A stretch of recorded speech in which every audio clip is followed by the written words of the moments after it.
17 বছর পর আবারও লর্ডসের টেস্ট খেলতে নামছে বাংলাদেশ।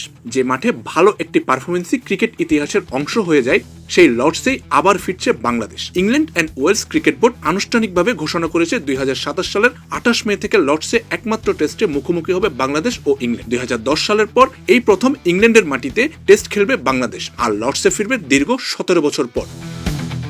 2010 সালের সেই সফরের স্মৃতি আজও বিশেষ। ম্যাচটি বাংলাদেশ হেরেছিল ঠিকই, কিন্তু ইতিহাস গড়েছিলেন দুই বাংলাদেশি, সাদাত হোসেন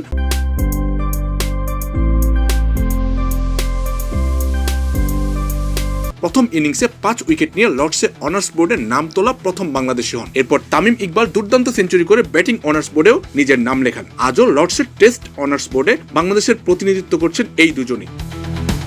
তবে এবার পরিস্থিতি অনেকটাই ভিন্ন।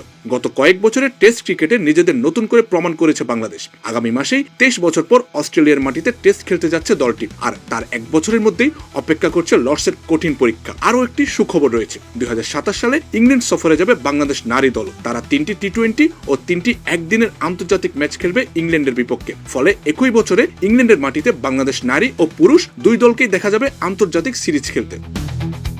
লর্ডসে বাংলাদেশের জন্য সমর্থনেরও অভাব হওয়ার কথা নয়। যুক্তরাজ্যে বসবাসরত বিপুল সংখ্যক বাংলাদেশি গ্যালারিতে উপস্থিত থেকে দলকে সমর্থন জানাতে পারেন। তাই 17 বছর পর লর্ডসে আবারও লাল সবুজের আবহ তৈরি হওয়ার অপেক্ষায় ক্রিকেট প্রেমীরা। এখন প্রশ্ন একটাই, সাদাত হোসেন ও তামিম ইকবালের পর আর কোনো বাংলাদেশি ক্রিকেটার কি লর্ডসের অনার্স বোর্ডে নিজেদের নাম লিখিয়ে নতুন ইতিহাস করতে পারবেন? সেই উত্তর মিলবে 2027 সালের মে মাসে।